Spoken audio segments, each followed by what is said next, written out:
East of Eden, Chapter 28.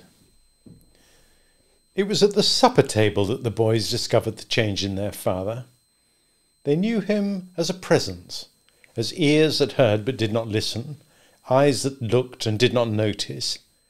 He was a cloud of a father. The boys had never learned to tell him of their interests and discoveries or of their needs. Lee had been their contact with the adult world, and Lee had managed not only to raise, feed, clothe, and discipline the boys, but he had also given them a respect for their father. He was a mystery to the boys, and his word, his law, was carried down by Lee, who naturally made it up himself and ascribed it to Adam. This night, the first after Adam's return from Salinas, Cal and Aaron were first astonished and then a little embarrassed to find that Adam listened to them and asked questions, looked at them and saw them. The change made them timid. Adam said, "I hear that you were hunting today." The boys became cautious, as humans always are, faced with a new situation. After a pause, Aaron admitted, "Yes, sir." "Did you get anything?"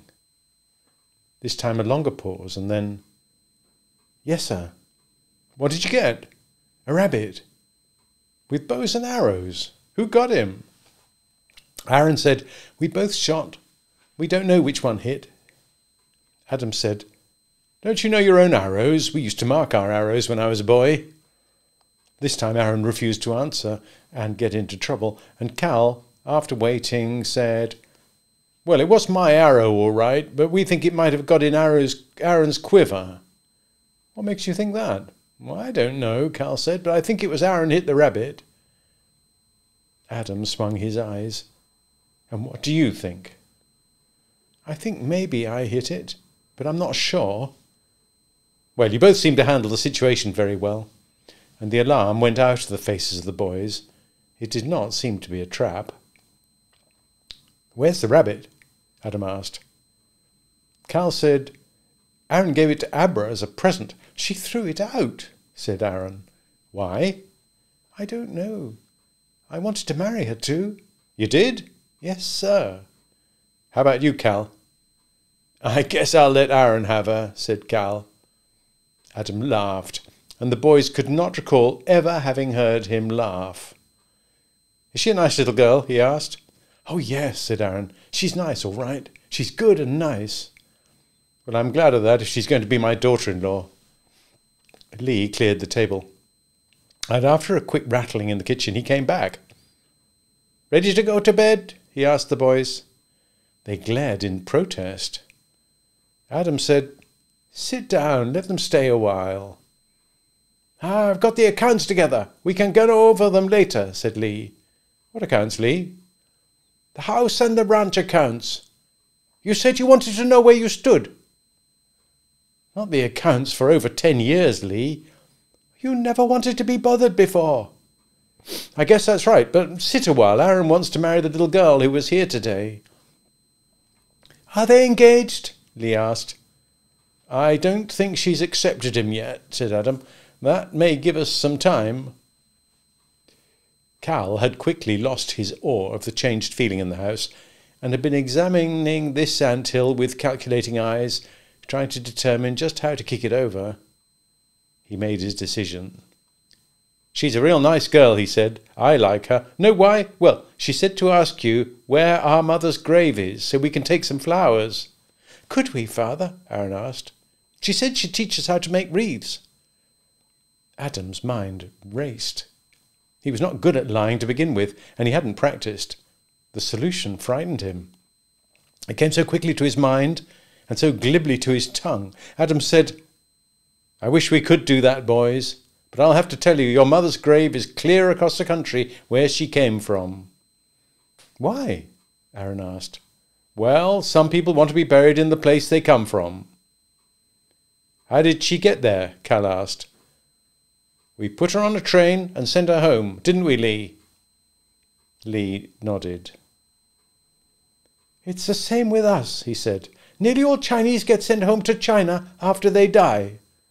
"I know that," said Aaron. "You told us that before. Did I? Lee asked. Sure you did, said Cal. He was vaguely disappointed. Adam quickly changed the subject. Mr. Bacon made a suggestion this afternoon, he began. I'd like you boys to think about it. He said it might be better for you if we moved to Salinas.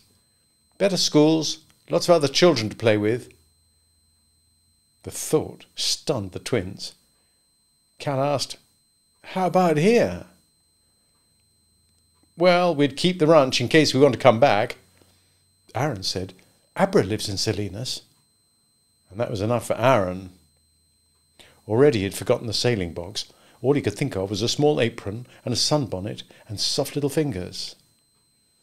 Adam said, Well, you think about it. Maybe you should go to bed now. Why didn't you go to school today? The teacher's sick, said Aaron. Lee verified it.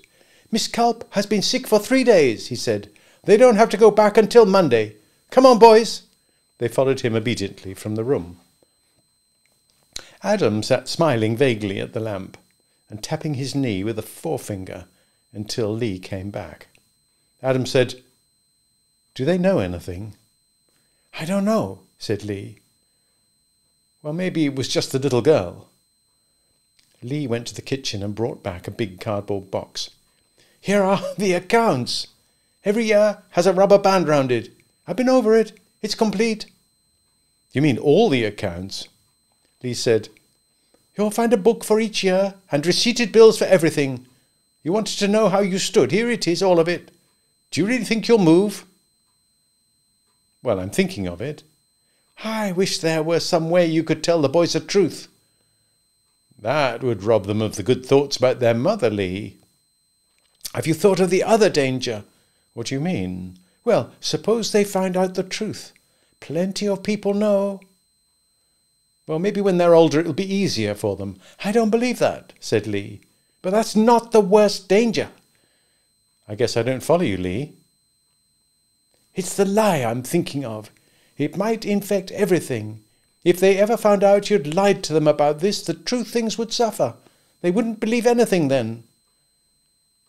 Yes, I see. But what can I tell them? I couldn't tell them the whole truth. Maybe you can tell them a part truth, enough so that you won't suffer if they find out. I'll have to think about that, Lee. If you go to live in Salinas, it will be more dangerous. I'll have to think about it. Lee went on insistently. My father told me about my mother when I was very little, and he didn't spare me. He told me a number of times as I was growing. Of course, it wasn't the same, but it was pretty dreadful. I'm glad he told me, though. I wouldn't like not to know. Do you want to tell me? No, I don't want to. But it might persuade you to make some change for your own boys. Maybe if you just said she went away and you don't know where. But I do know. Yeah, that's the trouble. It's bound to be all truth or part lie. Well, I can't force you. I'll think about it, said Adam.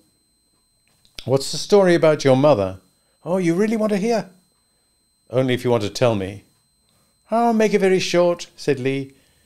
My first memory is of living in a little dark shack alone with my father in the middle of a potato field, and with it the memory of my father telling me the story of my mother. His language was Cantonese, but whenever he told the story, he spoke in high and beautiful Mandarin. All right, then, I'll tell you. And Lee looked back in time.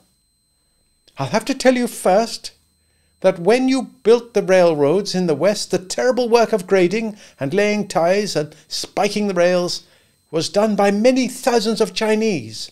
They were cheap, they worked hard, and if they died, no one had to worry.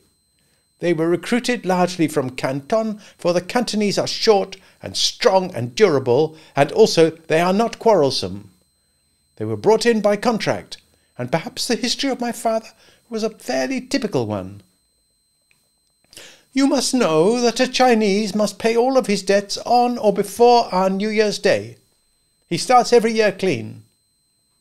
If he does not, he loses face. But not only that, his family loses face. There are no excuses. That's not a bad idea, said Adam. Well, good or bad, that's the way it was. My father had some bad luck. He could not pay a debt. The family met and discussed the situation. Ours is an honourable family. The bad luck was nobody's fault, but the unpaid debt belonged to the whole family. They paid my father's debt, and then he had to repay them, and that was almost impossible. One thing the recruiting agents for the railroad companies did, they paid down a lump of money on the signing of the contract. In this way they caught a great many men who had fallen into debt. All of this was reasonable and honourable. There was only one black sorrow. My father was a young man recently married, and his tie to his wife was very strong and deep and warm, and hers to him must have been overwhelming. Nevertheless, with good manners, they said good-bye in the presence of the heads of the family. I have often thought that perhaps formal good manners may be a cushion against heartbreak. The herds of men went like animals into the black hold of a ship, there to stay until they reached San Francisco 6 weeks later. And you can imagine what those holds were like. The merchandise had to be delivered in some kind of working conditions, so it was not mistreated. And my people have learned through the ages to live close together, to keep clean and fed under intolerable conditions. They were a week at sea before my father discovered my mother. She was dressed like a man, and she had braided her hair in a man's queue. By sitting very still and not talking, she had not been discovered, and of course there were no examinations or vaccinations then. She moved her mat close to my father. They could not talk except mouth to ear in the dark.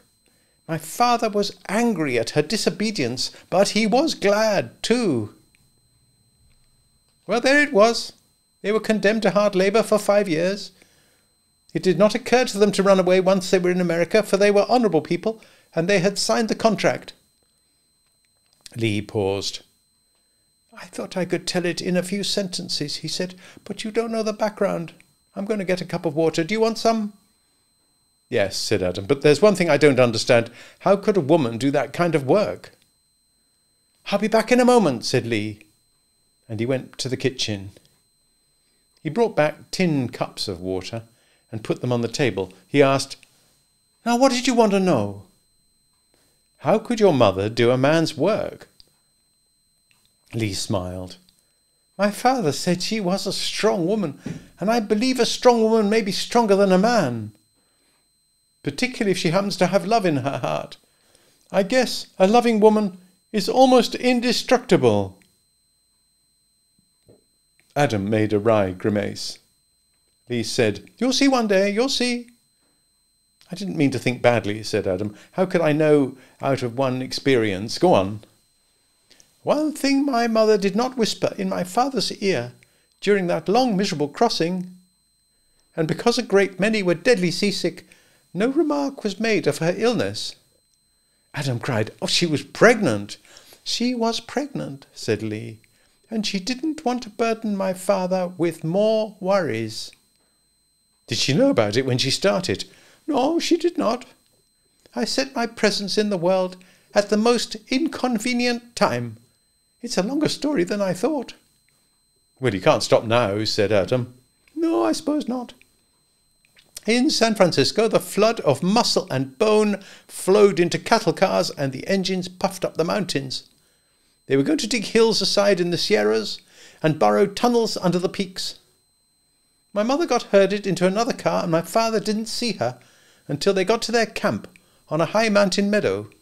It was very beautiful, with green grass and flowers and the snow mountains all around.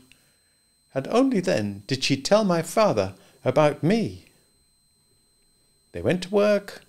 A woman's muscles hardened just as a man's do, and my mother had a muscular spirit too.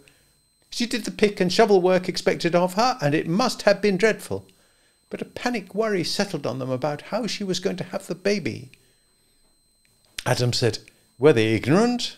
Why couldn't she have gone to the boss and told him she was a woman and pregnant? Surely they would have taken care of her. You see, said Lee, I haven't told you enough. And that's why this is so long.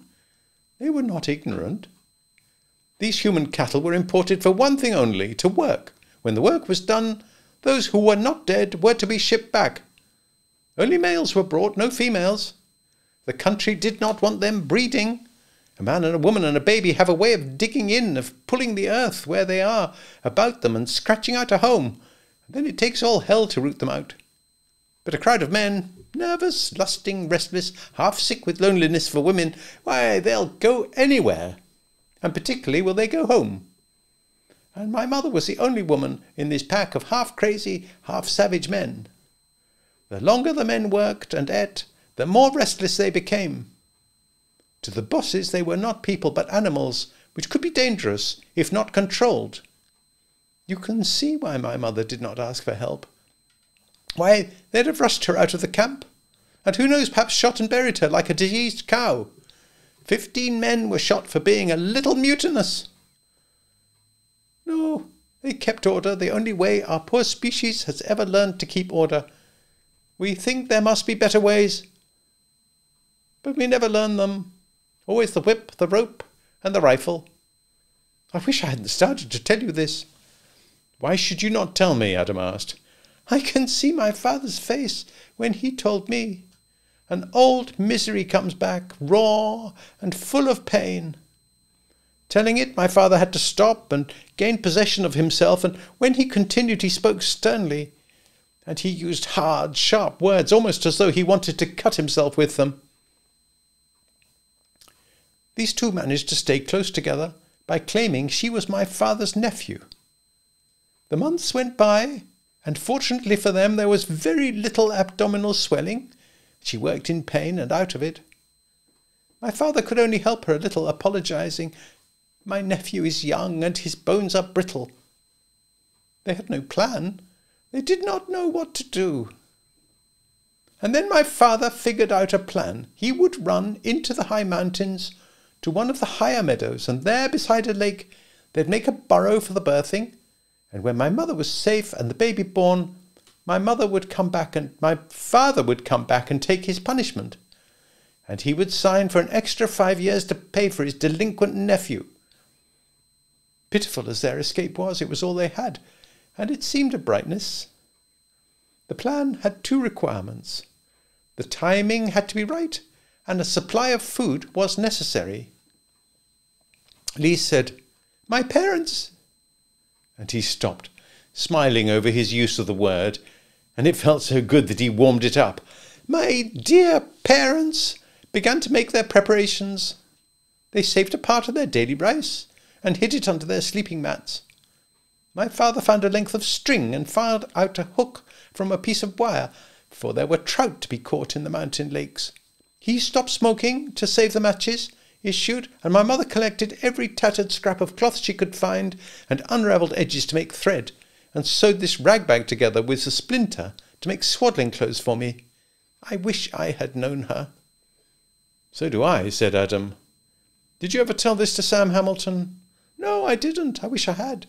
He loved a celebration of the human soul. Such things were like a personal triumph to him." "I hope they got there," said Adam. "I know. And when my father would tell me, I would say to him, 'Get to that lake. Get my mother there. Don't let it happen again, not this time, just once. Just let's tell it. How you got to the lake and built a house of fir boughs.' And my father became very Chinese then. He said, 'There's more beauty in the truth, even if it is dreadful beauty.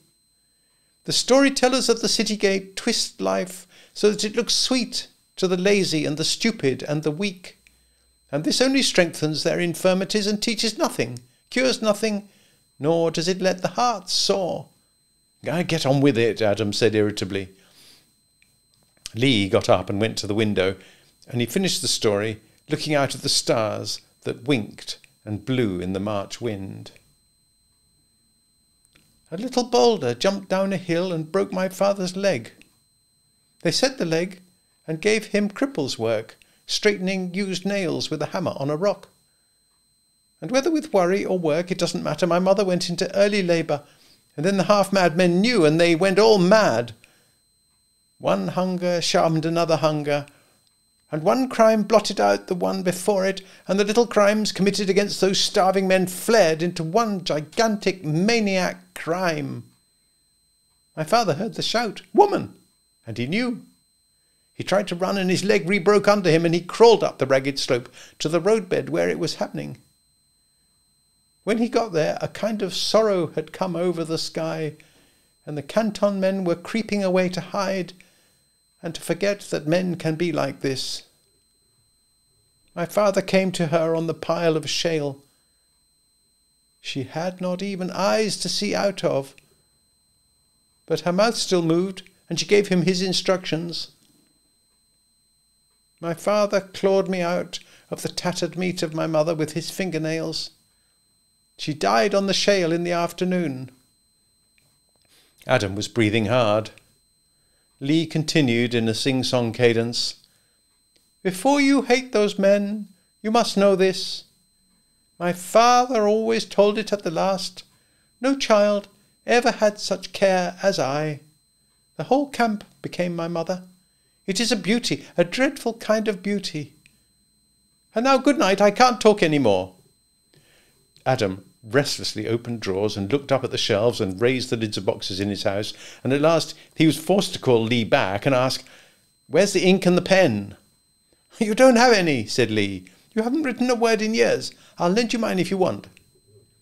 He went to his room and brought back a squat bottle of ink and a stub pen and a pad of paper and an envelope and laid them on the table. Adam asked, "How do you know I want to write a letter?" "You're going to try to write to your brother, aren't you?" "That's right." "It'll be a hard thing to do after so long," said Lee. And it was hard. Adam nibbled and munched on the pen, and his mouth made strange grimaces. Sentences were written, and the page thrown away, and another started. Adam scratched his head with the penholder. "Lee, if I wanted to take a trip east, would you stay with the twins until I get back?" "It's easier to go than to write," said Lee. "Sure, I'll stay." "No, I'm going to write." "Why don't you ask your brother to come out here?" "Say, that's a good idea, Lee. I didn't think of it." "It also gives you a reason for writing, and that's a good thing." The letter came fairly easily then, was corrected and copied fair. Adam read it slowly to himself before he put it in the envelope. "Dear Brother Charles," it said, "you'll be surprised to hear from me after so long. I've thought of writing many times, but you know how a man puts it off. I wonder how this letter finds you. I trust in good health.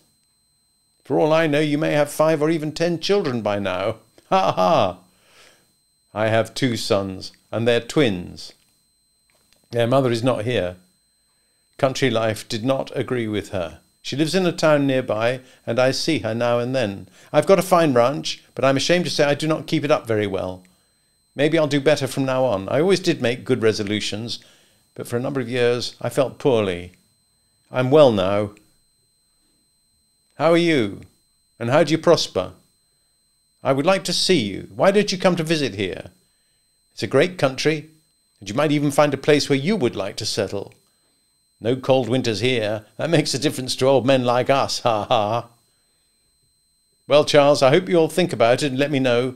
The trip would do you good. I want to see you. I've much to tell you that I can't write down. Well, Charles, write me a letter and tell me all the news of the old home. I suppose many things have happened. As you get older, you hear mostly about people you knew that died. I guess that is the way of the world. Write quick and tell me if you will come to visit. Your brother, Adam. He sat holding the letter in his hand and looking over it at his brother's dark face with its scarred forehead. Adam could see the glinting heat in the brown eyes, and as he looked he saw the lips writhe back from the teeth and the blind, destructive animal take charge. He shook his head to rid his memory of the vision, and he tried to rebuild the face, smiling. He tried to remember the forehead before the scar, but he could not bring either into focus. He seized the pen and wrote below his signature, "P.S. Charles, I never hated you no matter what. I always loved you because you were my brother." Adam folded the letter and forced the creases sharp with his fingernails. He sealed the envelope flap with his fist. "Lee!" he called. "Oh, Lee!" The Chinese looked in through the door. "Lee, how long does it take a letter to go east? Clear east?" "I don't know," said Lee. 2 weeks, maybe."